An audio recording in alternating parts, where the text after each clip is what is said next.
আপনারা নিশ্চয়ই খেয়াল করেছেন, আমার বিশ্বাস যে গুম কমিশন যেই প্রতিবেদনটা দিয়েছে, যে ভিডিও ডকুমেন্টারিটা দিয়েছে, আপনারা হয়তো অনেকেই দেখেছেন। আপনাদের ভিতরে কেমন সাফারিংস হয়েছে আমরা সবাই বলতে পারবো না, কিন্তু আমরা এখানে অনেকের সাথে কথা বলেছি। সবাই মোটামুটি একরকম কথা বলেছে যে কেউই এক বসাতে এই পুরো 1 ঘন্টার ডকুমেন্টারিটা দেখতে পারে নাই। অনেককে 4-5 বার থামতে হয়েছে, কান্না করে চোখ ভিজে গেছে, বারবার পানি খেতে হয়েছে নিজেকে স্থির রাখবার জন্য। জাবের যেরকম একটু আগে বলছিল, আপনারা দেখেন যে একজন মানুষ, আপনি শুধু এই মানুষটাকে আপনার নিজের বাবা বা নিজের ভাই হিসেবে চিন্তা করেন, যে তাকে কানে কানে বলছে যে আপনাকে তো গাড়ির সামনে ফেলে দেওয়ার কথা বলা হয়েছে, আমি আপনাকে এখন ফেলে দিব, আপনি আমাকে মাফ করেন। সেই লোকটা যখন কোনো ক্রমে বেঁচে যায়, মানে এই একজন মানুষ বেঁচে গেছে তাই আমরা এই কথাটা জানলাম, তাহলে কত মানুষ বেঁচে যায় নাই। এবং একটু আগে যেটা বলছিল যে এই বুড়িগঙ্গা, শীতলক্ষা কত লাশ যে হজম করেছে, এটা তো একটা মানে গণকবর হয়ে উঠেছিল, আমরা জানতাম না। তো আপনাদের মাধ্যমে শুধু কয়েকটা কথা প্রথমে একটু বলি যে দেখেন, আমি আপনাদের মাধ্যমে আমরা ইনকিলাব মঞ্চের তরফ থেকে গুম কমিশনকে বিশেষ ধন্যবাদ জানাতে চাই। এবং আজকে এই সরকার অনেকগুলো কমিশন করেছে, তার মধ্যে 2টো কমিশনের কথা না বললেই নয়, যারা জীবনের সর্বোচ্চ ঝুঁকি নিয়ে এখন পর্যন্ত কাজ করছেন, একটা গুম কমিশন আর একটা পিলখানা কমিশন। সুতরাং আমরা পিলখানা এবং গুম কমিশন তাদেরকে ধন্যবাদ জানাই। বিশেষ করে আন্তর্জাতিক অপরাধ ট্রাইব্যুনাল যে প্রসিকিউশন টিম আছে, তাদের অনেক সমালোচনা আমরা আপনাদের সামনে করেছি এবং তাদের সীমাবদ্ধতা আছে এটা জেনেও আমরা করেছি। কিন্তু যে অসীম সাহসিকতার পরিচয় তারা দিলেন, আমরা তাদের জন্য শুধুই দোয়া করি যেন আল্লাহ তাদেরকে নিরাপদে রাখেন এবং ইনসাফের বাংলাদেশ বিনির্মাণে তারা যেন আরো বেশি কাজ করতে পারেন। বন্ধুরা, আমরা বলতে চাই যে বাংলাদেশে একটা নতুন ন্যারেটিভ নির্মাণের কেউ কেউ চেষ্টা করছেন, এর মধ্যে বুদ্ধিজীবী মহল একটা, অফকোর্স আর্মির একটা অংশ, যে পুরো আদালতকে যেন আর্মির বিরুদ্ধে দাঁড় করানো হচ্ছে। মানে কি, যখন পুলিশের বিরুদ্ধে শত শত মামলা হয়েছে এবং পুলিশ সেগুলোকে অ্যাকনলেজ করেছে এবং পুলিশ বলেছে না সেগুলোর বিচার আমরা করব, তখন তো বলেন নাই আর্মি থেকে যে পুলিশকে টার্গেট করা হয়েছে। যখন সিসিটিভির বিরুদ্ধে সরকারি মোটামুটি উদ্যোগ নিয়েছে যেটাকে বিলুপ্ত করে ফেলা হবে, এরাতে এত বেশি রক্ত, তখন তো বলেন না একটা সংগঠনকে, একটা সংস্থাকে টার্গেট করা হয়েছে। আর্মি মানে কি এই 28 জন, 25 জন, 30 জন সব থেকে লোভী দিল্লির সেবাদাস, হাসিনার গোলাম, এই 30 জন মানে কি বাংলাদেশের আর্মি? বাংলাদেশের আর্মি এত ঠুনকো? অদ্ভুত ব্যাপার।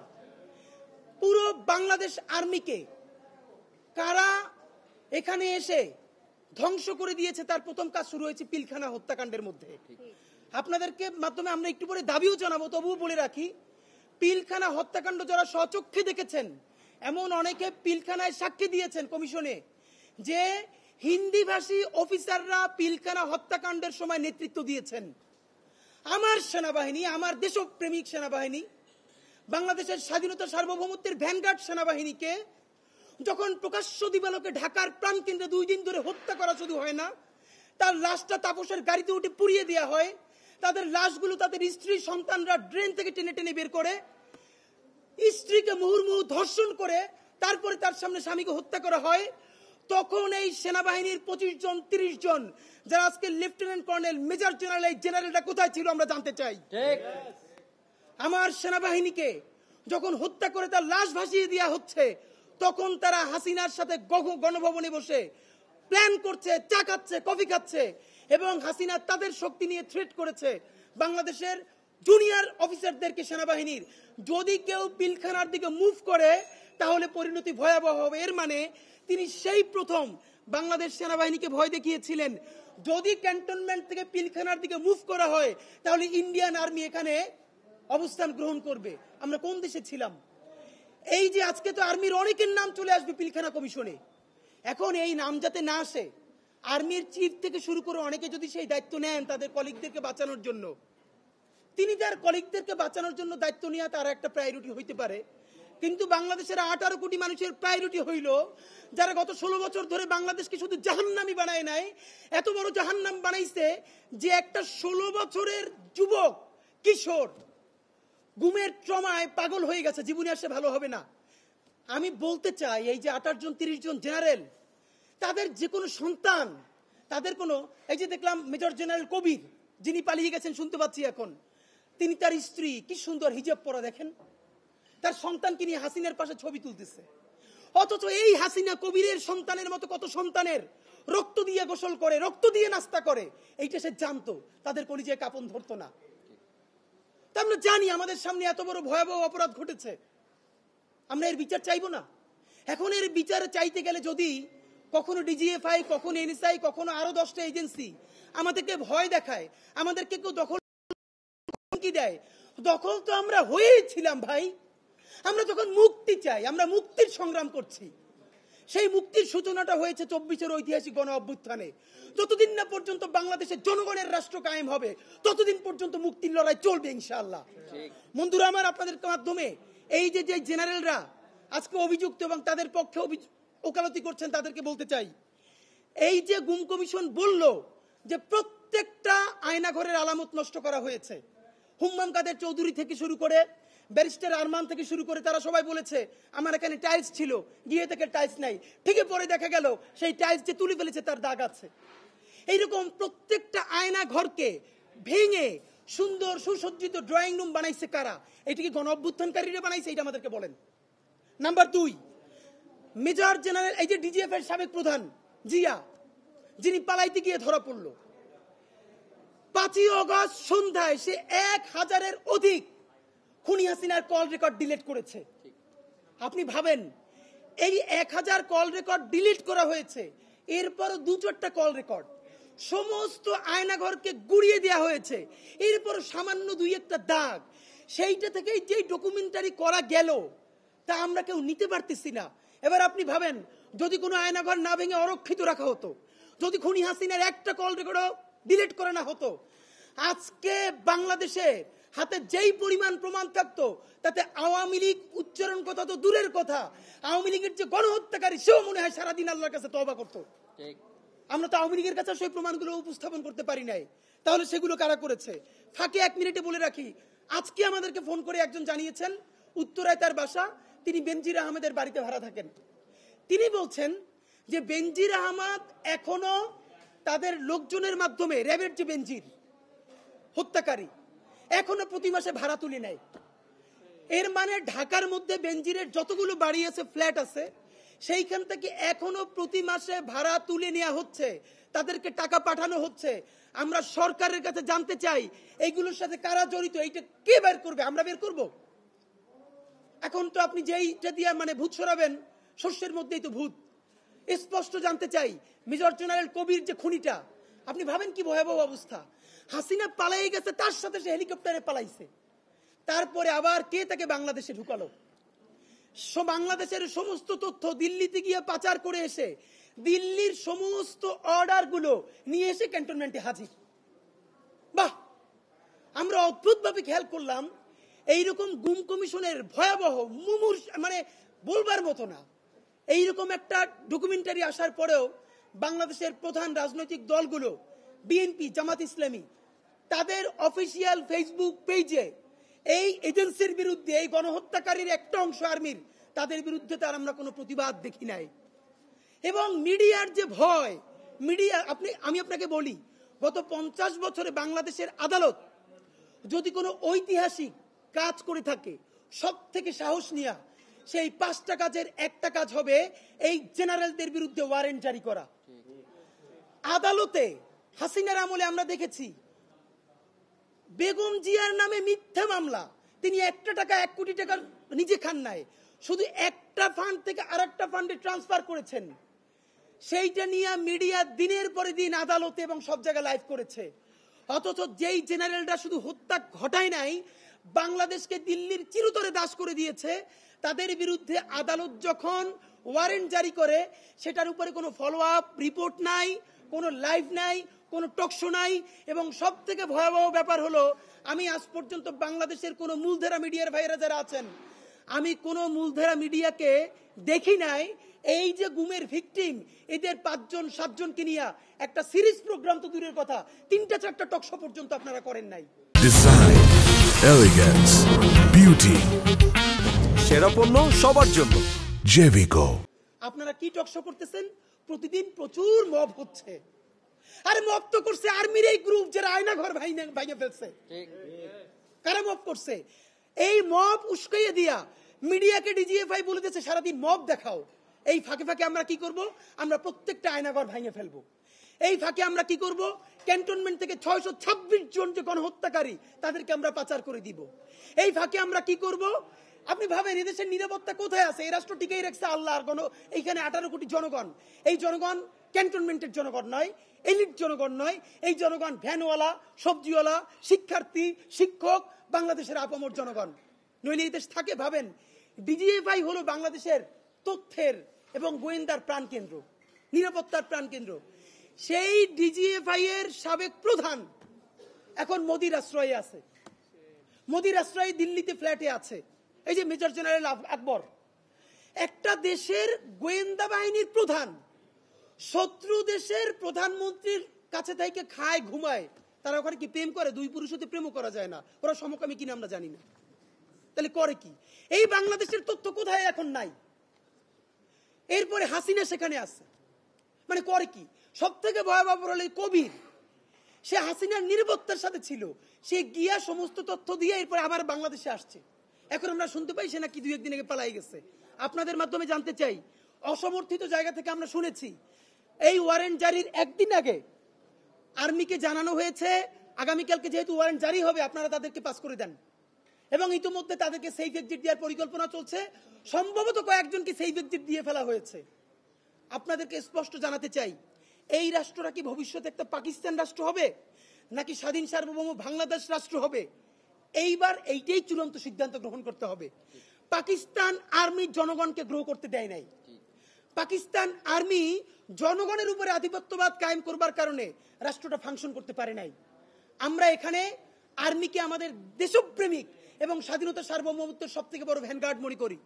কিন্তু যেটা হয়েছে দেখেন, এই আর্মির সকল জুনিয়র অফিসার জুলাই গণ অভ্যুত্থানের পক্ষে দাঁড়ালো।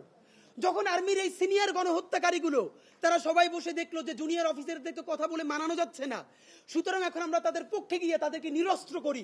কারণ আমরা জেনেছি অনেকে ঘোষণা দিয়েছিলেন তারা সিনিয়রদের আদেশ অমান্য করে যদি জনগণকে কেউ গুলি করে তারা তাদের বিরুদ্ধে গুলি করবে। যখন দেখলো তখন আর্মির চেইন অফ কমান্ড ভেঙে পড়বে। জুনিয়র অফিসাররা যেহেতু সিনিয়রদেরকে নিরাপত্তা দেয়, তখন জুনিয়র অফিসারের গুলিটা সেই গণহত্যাকারী মেজর জেনারেলের বুকেও চলে যেতে পারে। সুতরাং তারা দ্রুত অবস্থান পরিবর্তন করে তাদের পক্ষে চলে গেছে। এরপর তাদেরকে নিরস্ত্র করে শান্ত করে 626 জন গণহত্যাকারীকে পালাইতে সুযোগ করে দিচ্ছে। এরপর বাকি বাংলাদেশকে এভাবে করতেছে। বাংলাদেশের সেনাবাহিনীর সকল সিপাহী এবং দেশপ্রেমিক সিনিয়র এবং জুনিয়র অফিসারদেরকে বলতে চাই, আপনারা যতক্ষণ বাংলাদেশের স্বাধীনতা সার্বভৌমত্বের পক্ষে ছিলেন, হাসিনার অন্যায়ের বিপক্ষে ছিলেন, ততক্ষণ পর্যন্ত আপনাদেরকে জাতিগতভাবে সম্মান জানানো, আপনাদেরকে সেলিব্রেট করা এবং আপনাদেরকে নিরাপদ করা 18 কোটি বাংলাদেশের নাগরিকের দায়িত্ব ইনশাআল্লাহ। আপনাদেরকে কোনো সিনিয়র বদমাইশ, কোনো সেবাদাস আপনাদের কিচ্ছু করতে পারবে না। আপনার স্বাধীনতার উপরে থাকেন, সার্বভৌমত্বের উপরে থাকেন। এবং যেই 28 জনের নাম এসেছে, দেখেন এখানে আরেকটা ন্যারেটিভ আপনাদেরকে একটু আমি 2 মিনিটের সামারিটা পড়ে শোনাই।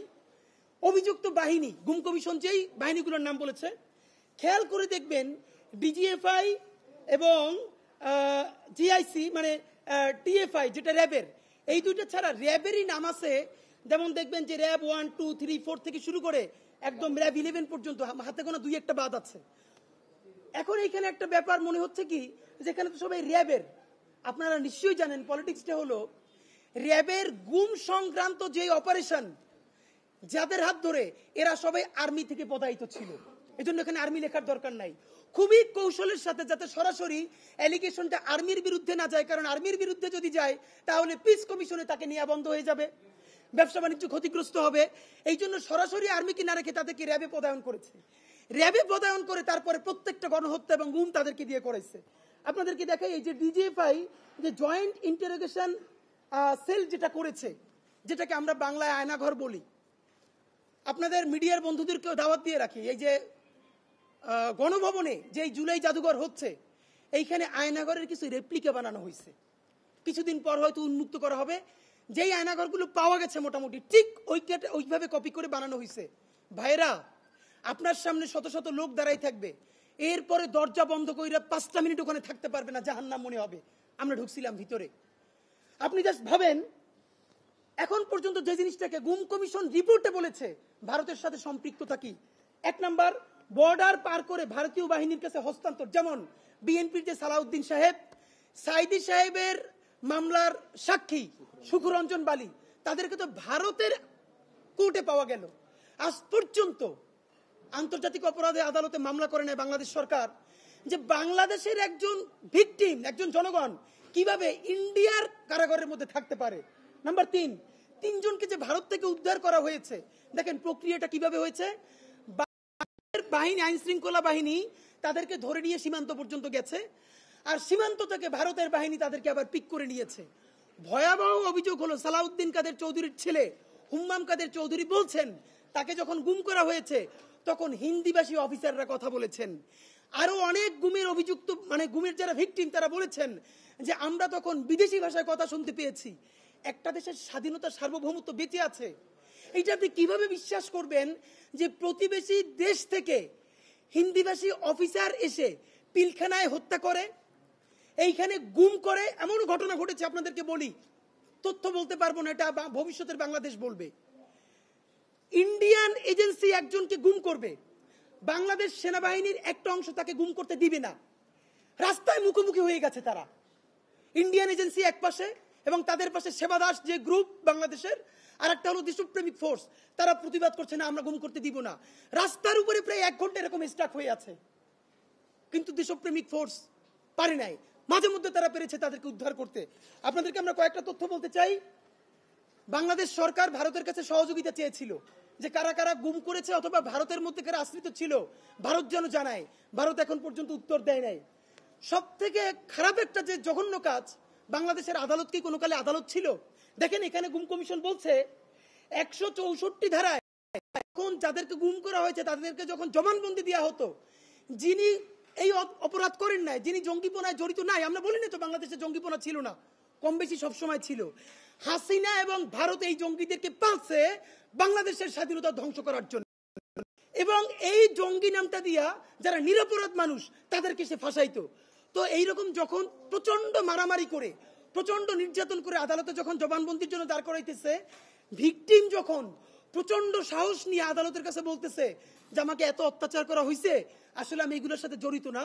দেখেন কি ভয়াবহ ব্যাপার, আদালত আইন শৃঙ্খলা বাহিনীকে ডেকে বলতেছে, পিটাইতেছেন যে এখনো স্বীকার করে না, এখনো বলে যে আমি এইটা করি নাই। এই ছিল বাংলাদেশের আদালত। আপনি আসেন, গুমের শিকার রাজনৈতিক নেতৃবৃন্দ আমরা দেখেছি, কিন্তু জাবের বলেছে আমি তবু কমিশনের রিপোর্ট থেকে সংক্ষেপে বলি, যেভাবে নির্যাতন করা হতো, ঠোঁট অবশ করা ছাড়া সেলাই, মিডিয়ার ভাইরা বন্ধ করে দেখেন যে আপনার আমার ঠোঁটটা অবশ না করে সেলাই করে দিতেছে, আমরা এটা কি চিন্তা করতেছি? ঠোঁট অবশ করা ছাড়া সেলাই করে দেয়া, গোপনাঙ্গ এবং কানে বৈদ্যুতিক শক দেয়া, গোপনাঙ্গে ইট বেঁধে ঘন্টার পর ঘন্টা ঝুলিয়ে রাখা, উলাঙ্গ করে নারীর সামনে উপস্থাপন, নারীদের মাসিকের সময় পিরিয়ডের প্যাড না দেয়া এবং হাসাহাসি করা। এমনও হয়েছে যে পিরিয়ডের প্যাড চেয়েছে, তারপরে বুকের উপর লাথি মেরেছে এক নারীকে। মেয়েদের শরীর থেকে ওড়না টেনে খুলে ফেলা এবং অনেক তো পর্দা করেছ এভাবে বলে হাসি ঠাট্টা করা। হাত পায়ের উপর নিচে বাস রেখে ঘন্টার পর ঘন্টা দাঁড়িয়ে থাকা এবং তাদের সামনে তারা উন্মত্ত গান করত। তখন উলঙ্গ করে 24 ঘন্টা পর্যন্ত ঝুলিয়ে রাখা, ঘুমের মুখের মধ্যে ভেজা ময়লা কাপড় ঢুকিয়ে অনবরত পানি ঢালা। ভাই, 1 মিনিট আমরা কেউ সহ্য করতে পারবো না মুখের উপরে এরকম যদি কাপড় রেখে অনবরত পানি ঢালা হয়। আর সেই ঘুমের কোনো ভিকটিম, আমরা আসলে এটা বলবার মতোই কোনো মানসিক অবস্থায় নাই। বিদ্যুৎ সংযুক্ত বালতিতে প্রস্রাব করতে বাধ্য করে, আপনারা জানেন কি অবস্থা হয়। বালতির মধ্যে বিদ্যুতের লাইন দিয়ে তারপরে যদি কেউ প্রস্রাব করে, এই মানুষের জীবনে আসলে কি অবস্থা হয় আপনারা তো জানেন। পরবর্তী 2-1টা ব্যাপার আপনাকে বলতে চাই, যে ওয়াশরুমে 8 মিনিটের বেশি অবস্থান করলে মারধর। এক নারী বলেছেন যেই কমোডে তিনি বসতেন, কমোডে পুরোপুরি বসা যেত না, এত ছোট সেল, সেটার মধ্যেই কমোড, অর্ধেক হয়ে বসতে হতো, দরজা আটকাইতে দিত না। এরপরও যদি তার সময় লাগতো, তারপর তার উপরে সে মারধর করত। যেভাবে হত্যা করা হতো, প্রথমত বিষ প্রয়োগে, অনেককে ইঞ্জেকশন দিয়ে, ইঞ্জেকশন পুশ করে, হত্যার পর পেট চিরে সিমেন্টের ব্যাগ বেঁধে লাশ নদী এবং সমুদ্রে ফেলে দেয়া। আপনাদেরকে জানাই কত সুনিপুণভাবে এই হত্যাকাণ্ড করা হয়েছে। প্রথমে হত্যা করার পর কারো পেটের মধ্যে পাথর, কাউকে সিমেন্ট দিয়ে সেলাই করে সাথে নৌবাহিনীর অফিসার নিয়ে যাওয়া হতো সাগরে। কোন সময় সাগরের কোন জায়গায় লাশটা ডাম্পিং করলে এরপরে জোয়ারে আবার লাশটা ভেসে আসবে না, সবগুলো তো আর সাগরে ফেলা যেত না। অনেকগুলো শীতলক্ষায়, অনেকগুলো বুড়িগঙ্গায় এভাবে চিরদিন ভাসায় দেওয়া হইতো এবং হত্যা করে রেল লাইনে ফেলে রাখা হতো, যাতে মনে করো আপনারা জানেন যে রেল লাইনের কাটা লাশ বলে যেভাবে চালিয়ে দেওয়া হতো এবং চলন্ত গাড়ির সামনে ফেলে রাখা হতো। আপনাদেরকে সব থেকে যে গুম থেকে যারা ফিরে এসেছে তাদের মানসিক অবস্থা, তাদের পারিবারিক অবস্থা নিয়ে একটা মিডিয়া আমরা দেখলাম না। ভাইরা, আপনারা কবে একটু নিজেদের মেরুদণ্ডের উপর দাঁড়াবেন বলেন? এখন মুশকিল হইলো হাসিনার আমলে এই মিডিয়াগুলো কেমন ভাবে করাপ্টেড করা হয়েছে। মিডিয়ার অনেক ভাইয়েরা আমাদেরকে ব্যক্তিগতভাবে বলে তারা চায় সঠিক তথ্যটা প্রকাশ করতে, কিন্তু তাদের হাউসকে এই এজেন্সিগুলো এবং ইন্ডিয়া এবং হাসিনা এমন ভাবে ব্যবহার করছে, তাদেরও অনেক গোপন তথ্য এজেন্সির কাছে এমন আছে, তারা এখন বেশি সত্য প্রকাশ করলে তাদের ক্ষতি হয়ে যাবে। এবার আপনি ভাবেন, তো আমরা আপনাদেরকে যেটা বলতে চাই যে এই পরিবারগুলোর সামনে আমরা দাঁড়াই নাই, আমরা আপনাদের মাধ্যমে 5টা দফা দাবি জানিয়ে আমরা সামনে প্রোগ্রামে যাব। শুধু আপনাদেরকে বলি যে ইনকিলাব মঞ্চের পক্ষ থেকে 5 দফা দাবি ঘোষণা করছি। অতি দ্রুত ইন্টারিম সরকার কি ব্যাপারে ব্যবস্থা গ্রহণ করতে হবে। নাম্বার 1, যেই সমস্ত যাদের বিরুদ্ধে অভিযোগ করা হয়েছে আন্তর্জাতিক অপরাধ ট্রাইব্যুনাল থেকে, অনতি বিলম্বে তাদেরকে কোনো কালক্ষেপণ ছাড়া গ্রেপ্তার করতে হবে। আপনারা জানেন বাংলাদেশের আইনে যখন ওয়ারেন্ট জারি হয়ে যায় তাদেরকে চাকরিতে থাকার কোনো অবস্থা নাই। এই বৃহস্পতিবারও তারা অফিস করেছে আর্মিতে, আমরা জানি। আগামীকালকে রবিবার, এই জন্য আজকে আমরা শনিবার প্রেস মিট করলাম। হয়তো আমরা ধরে নিচ্ছি কৌশলে তাদেরকে ডিসমিস করে দেওয়া হবে অথবা তাদেরকে সাথে সাথে সেফ এক্সিট দেওয়া হবে। শুধু ডিসমিস করে দেওয়া চলবে না, আর্মির নিজের দায়িত্ব হলো তাদেরকে ডিসমিস করে দিয়ে অতি দ্রুত আদালতের হাতে তুলে দিতে হবে। নাম্বার 2, আপনাদের মাধ্যমে বলেছি গুম কমিশন সরাসরি প্রতিবেদন দিয়েছে এই বাংলাদেশে গুম খুনের সাথে ইন্ডিয়ান এজেন্সি জড়িত। ভিকটিমরা নিজে বলেছে অতি দ্রুত বাংলাদেশ সরকারকে ইন্ডিয়ার বিরুদ্ধে আন্তর্জাতিক আদালতে মামলা করতে হবে। আমরা অবাক হলাম, যেখানে ভিকটিমরা প্রত্যেকে বলছেন, পিলখানার ভিকটিমরা, জুলাইয়ের ভিকটিমরা, যারা বলছেন এই গুমের ভিকটিমরা, যাতে তাদেরকে হিন্দিভাষী অফিসাররা তাদেরকে গুমের সাথে জড়িত। তাহলে এই ভিকটিমরা যেহেতু বেঁচে আছেন, এখন পর্যন্ত বাংলাদেশ সরকার কেন আন্তর্জাতিক অপরাধ আদালতে ইন্ডিয়ার বিরুদ্ধে মামলা করবে না? যদি বাংলাদেশের বিএনপি, জামাতে ইসলামীও কনভিন্সড হয়ে যায়, এই ইন্টারিমের তো দায় বিএনপি আর জামাতের প্রতি না, তার তো দায় শহীদদের প্রতি, তার তো দায় ইনসাফের প্রতি। আমরা অতি দ্রুত দাবি জানাচ্ছি এই সরকার ইন্ডিয়ার এই ভয়াবহ অপরাধের বিরুদ্ধে অতি দ্রুত যেন আন্তর্জাতিক আদালতে মামলা করেন। 3, পিলখানা গুম কমিশন এবং যে আন্তর্জাতিক অপরাধ আদালতে যেসব প্রসিকিউশনের যারা সদস্য রয়েছেন, আমরা মনে করি তারা অত্যন্ত জীবনের ঝুঁকিতে রয়েছেন। গুম কমিশনের নাবিলা ইদ্রিস আপা, আপনি ভাবেন একজন নারী কত পুরুষের চেয়েও সাহসী হয়ে উঠতে পারে। এই গুম কমিশনের সদস্যরা, পিলখানা কমিশনের সদস্যরা প্রত্যেকে জীবনের ঝুঁকিতে রয়েছেন। আন্তর্জাতিক অপরাধ আদালতে যারা কাজ করছেন তাদেরকে শত শত কোটি টাকা অফার করা হয়েছে, তারা যেন একটু স্লো যান, তারা যান নাই, তারা গাদ্দারি করেন নাই। সুতরাং এই কোন পর্যন্ত না, লম্বা সময় ধরে তাদেরকে নিরাপত্তা নিশ্চিত করতে হবে। নাম্বার 4, আপনারা জানি আগামী 30শে নভেম্বরের মধ্যে পিলখানা কমিশন তাদের রিপোর্ট প্রকাশ করবে। আপনাদের মাধ্যমে আমরা সুস্পষ্টভাবে জানাতে চাই, পিলখানা কমিশন আমরা যতদূর জানি জেলখানায় যেই সব আসামিরা রয়েছেন, যারা ভিকটিম রয়েছেন, যেই সব সৈনিক যাদের অনেকদিন জেল হয়েছে, তাদের সাথেও ঘন্টার পরে ঘন্টা জবানবন্দি নিয়েছেন। এই যেই সব সৈনিকরা এই হত্যাকাণ্ড চোখের সামনে দেখেছেন, তারা পিলখানা কমিশনকে কি বলেছেন, এই প্রত্যেকটা বক্তব্য সহকারে পিলখানা কমিশনের পুরো বক্তব্য কোনো ধরনের কাটছাট ছাড়া জাতির সামনে প্রকাশ করতে হবে। এবং যদি সেটা প্রকাশ করতে গিয়ে আর্মি হোক, ডিজিএফআই হোক, এনএসআই হোক, যার নাম সামনে আসুক, যদি কোনোভাবে সেটাকে ব্যাহত করা হয়, তাহলে আমরা কিন্তু খুব খারাপভাবে হলেও, জীবনের ঝুঁকি নিয়ে হলেও আমরা কিন্তু রাজপথে দাঁড়াবো। সুতরাং বাংলাদেশের জনগণকে দেশপ্রেমিক কোনো বাহিনীর বিরুদ্ধে আপনারা দাঁড় করাবেন না, এটা আপনাদের কাছে আমাদের অনুরোধ। বন্ধুরা, আপনাদের কাছে সর্বশেষ দাবি, ইতিমধ্যে যাদেরকে সেফ এক্সিট দেওয়া হয়েছে 626 জন এবং অপরাপর ইন্টারিম সরকার অতি দ্রুত ইন্ডিয়া এবং অন্যান্য যেসব দেশে তারা পালিয়েছে, সেই এক্সিট দেওয়া হয়েছে, ইন্টারপোলের মাধ্যমে তাদেরকে ফিরিয়ে এনে অতি দ্রুত মুখোমুখি করতে হবে। সর্বশেষ বলতে চাই, বাংলাদেশের জনগণকে আর দেশপ্রেমিক সেনাবাহিনীকে মুখোমুখি দাঁড় করানো চলবে না। কিছু গণহত্যাকারী, লুটেরা, পাচারকারী, গুমকারী 25 জন 30 জন জেনারেল মানে বাংলাদেশের আপামর সেনাবাহিনী নয়। বাংলাদেশের সেনাবাহিনী হচ্ছে জুলাই গণ অভ্যুত্থানের পক্ষে যারা দাঁড়িয়েছে, তারাই আমাদের সেনাবাহিনী। সুতরাং সেনাবাহিনীর সাথে বাংলাদেশের দেশপ্রেমিক মানুষের সাথে কোনো সমস্যা নাই। আমরা সবাই একসাথে আছি। আমাদের কমন শত্রু গণহত্যাকারী আওয়ামী লীগ, দিল্লির সেবাদার সেই সমস্ত জেনারেলরা যারা বাংলাদেশকে ধ্বংস করেছে। বাংলাদেশ বেঁচে থাকলে তাদের বিচার হবেই হবে, আর যদি তাদের বিচার করা না যায় তাহলে বিচার করা পর্যন্ত লড়াই চলছে, লড়াই চলবে। বাংলাদেশ জিন্দাবাদ, ইনকিলাব জিন্দাবাদ।